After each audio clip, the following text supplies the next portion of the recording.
So when we think about these class of medications, they are also called sympatholytic drugs because their job in the body is to block or lyse the effects of our SNS, which is going to be our sympathetic nervous system. So any effects, any therapeutic or adverse effects that we see are going to be related to however they will react with those receptor sites without being able to activate them, okay? And how they work is that they're going to prevent norepinephrine from activating the receptor. So that receptor is not going to work. So this is the site of action of our adrenergic blockers, okay? And you can see on here that it shows you the effects of adrenergic blocking, okay? So what normally would happen within our sympathetic nervous system, if we give these medications, it's going to cause it not to happen.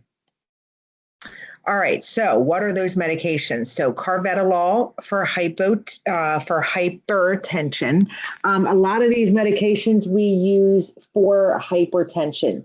Carvedilol we also use for heart failure, very common medication for congestive heart failure. And labetalol. So that is also a medication that we use for hypertension as well. So I definitely want you to know labetalol and carvedilol, both beta blockers, and we would use them for hypertension and or congestive heart failure. So how do they work? They block the effects of norepinephrine at those receptor sites throughout the sympathetic nervous system, okay? Those alpha sites and those beta sites. They prevent the signs and symptoms that we would see typically with sympathetic stress reaction in the body. So what we would expect to see after we give these medications is lower blood pressure, a slower pulse, and we would be able to get more blood to our kidneys, so we would see an increase in our renal perfusion, okay? And our renin levels would be decreased. And like I said, again, we use these medications for hypertension a lot. So definitely we would not want to give these medications to anyone who already had a low heart rate or any type of a heart block, because it would cause it to become lower and that would be dangerous. Same thing with congestive heart failure, because the heart's already not pumping effectively, probably to perfuse the body. And the same thing with shock. If we're in shock, our blood pressure is considerably low and we're not perfusing our organs. So we don't want that to, use that, in those circumstances. All right, so what are some other things that we have to think about? So we have to use cautiously in our patients that have COPD, because it can cause bronchospasms. Adverse reactions are going to definitely be some of those things that we would maybe anticipate if we're lowering someone's blood pressure. So maybe dizziness, maybe some fatigue, hypotension, pulmonary edema, okay, bronchospasm, insomnia, fatigue. And we definitely have to be careful with the drug-to-drug interactions with our diabetic agents and these medications, because it can decrease the effectiveness. All right, so just our alpha adrenergic blocking agents, they are going to work on, they're going to block that postsynaptic receptor, those alpha receptors, and it's going to decrease our sympathetic tone and our vasculature inside the body, and it's going to cause vasodilation. Don't want to use if they have an allergy to this medication, or if they have any coronary artery disease or myocardial infarction, okay? And adverse reactions, we know that this could bring down our blood pressure, so we're worried about hypotension, and then orthostatic hypotension, so we're worried about these patients being dizzy as they're changing positions. It can cause angina, which is chest pain, and it can also cause a stroke, which is a cerebral vascular accident, or an MI, which is a myocardial infarction. It can also cause arrhythmias inside of the heart, which would then result in weakness and dizziness. Drug-to-drug interactions. We would want to be careful with these class of medications with giving them with ephedrine and epinephrine. All right, so what is our alpha selective adrenergic blocking agents? So we have doxycycline, which is used to treat hypertension. Also, we use a lot of these medications on this list also to treat BPH, which is benign prostatic hypertension, and hypertrophy. And this is a condition that we see men develop within their prostate, which makes it difficult for them to urinate. We have prazosin, which is used to treat hypertension. Terazosin and tamsulosin are also used to treat hypertension, but they can also be used to treat BPH. So we would want to check with our patient to find out why they are taking it. How do they work in the body? They are going to decrease our vascular tone, and they're going to cause vasodilation. Okay, so we would give these for BPH or hypertension. Don't give if they have an allergy, and we know that if it's going to decrease our blood pressure and our circulating blood volume, that we would watch out for all of those signs and symptoms. So dizziness, weakness, fatigue. It can also cause some GI effects, so nausea, vomiting, belly pain, diarrhea, and then it can definitely cause issues with the heart. So arrhythmias, hypotension, edema, CHF, which is congestive heart failure, and then angina, which is chest pain. And then we want to be careful if we are using these with other medications that have the same effect on the body. So medications that would vasodilate or would could be considered an antihypertensive medication. All right, so now we're going to talk about our beta adrenergic blocking agents. So the most common medications here that we use are propranolol,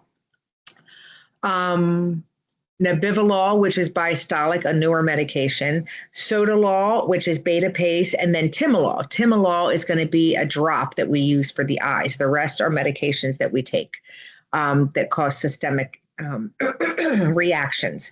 So they work to block those beta receptors in our sympathetic nervous system. They block the receptor sites in the heart and in the nephrons of the kidney. So we would use these medications to treat patients that have hypertension, okay? So high blood pressure. If they're having angina, which is chest pain, we can also use these for patients that have migraines, okay? And we can also use these for patients that have had an MI, so a myocardial infarction. It helps to control the heart so that maybe they won't have another heart attack, okay? And that medication typically that we use to prevent a reinfarction is going to be our propranolol. All right, so we would not use these medications if they were bradycardic, if they had a heart block, if they were in shock, okay? We have to be careful with COPD and asthma because it causes bronchospasm. And then we would have to be careful with our patients that have diabetes because it's going to, cause their medication to not be as effective. Adverse side effects, again, fatigue, dizziness, depression, sleep disturbances are more serious side effects. It's going to decrease our heart rate to bradycardia, which would be very low, and we wouldn't be able to perfuse our organs. It could cause a heart block, which could cause our heart to stop beating. Low blood pressure, bronchospasms that would make them have difficulty breathing. Some GI side effects, nausea, vomiting, diarrhea, and also a decreased libido. These medications will also interfere, like I said before, with the insulin or anti-diabetic medications and some of our NSAIDs. All right, so thinking about our beta-1 selective adrenergic blocking agents. So the advantage that we have of using these is that they don't usually block the beta-2 receptor sites, okay, which is when we think about bronchodilation. So for people who have obstructive pulmonary disease, COPD, asthma, any type of chronic respiratory issue, we like to use these because it doesn't cause that bronchospasm and we don't have to worry about it interfering with with their breathing, okay? And we can use these selective medications, these beta selective medications for hypertension, angina, and then some of our cardiac arrhythmias. And these medications are going to be atenolol, metoprolol. These are our most common medications. You definitely need to know these. These are going to be very selective and block those beta 1 receptors in the sympathetic nervous system. We would not use if they had bradycardia because it can decrease the heart rate. We would not use if they have a heart block because it can prolong that heart block and make it a lethal arrhythmia. If they have shock and hypotension, we don't want to further drop the heart rate and the blood pressure because it will exacerbate their symptoms. So we have to use very carefully in people who have diabetes and COPD. Adverse reactions. A lot of these are the same, okay? So it will be very easy for you to remember these because these all go across all the classes. So fatigue, dizziness, having trouble sleeping, bradycardia, low heart rate, heart block, congestive heart failure, hypotension, okay? Symptoms in our respiratory tract from bronchospasm, GI side effects, nausea, vomiting, diarrhea, abdominal pain, and then of course, decreased libido and impotence. All right, next we are going to talk about our anticholinergic agents. Remember, our anticholinergic agents can't see, can't pee, can't spit, can't poop, okay? These are going to be our anticholinergic agents. So an anticholinergic agent is going to be a drug that opposes the effects of acetylcholine at our acetylcholine receptor sites, okay? So if we take one of these medications, it's going to block the effects of acetylcholine in the body. And it's going to lyse or block the effects of our PNS, which is our parasympathetic nervous system. So remember, our parasympathetic nervous system is the complete opposite of our sympathetic nervous system, okay? So, we do have better drugs now than we did before that are more available that don't have as many side effects. So we can use them to decrease GI activity in the body and secretions. We can also use them to decrease parasympathetic activities to allow more of a sympathetic effect on the body. Okay, so you definitely need to know your parasympathetic nervous system, what would be decreased in the body, and you definitely need to know and have a good understanding of your sympathetic nervous system and what would be increased in the body if that system was activated. All right, so how are our anticholinergics or our parasympathetics made? So they are a lot of them are going to be derived from a plant called belladonna, okay? They are going to block certain places in our parasympathetic nervous system and those cholinergic receptor sites in our sympathetic nervous system. So these are going to work in the body by competing for those receptor sites, okay? However, they do not block our nicotinic receptors in the body. So what would we see if we gave a medication that blocked the parasympathetic nervous system? So if the job of the parasympathetic nervous system is to decrease our heart rate and we block that from happening, then we would see an increase in our heart rate. Okay. Remember, with our parasympathetic nervous system, we're not stressed out. We're not being chased. We're not scared anymore. So we have an increase in our GI activity. So if we gave a medication to block that system, we would have a decrease in our GI activity. We would see a decrease in our urinary bladder tone and our function. And we would see that our pupils dilate.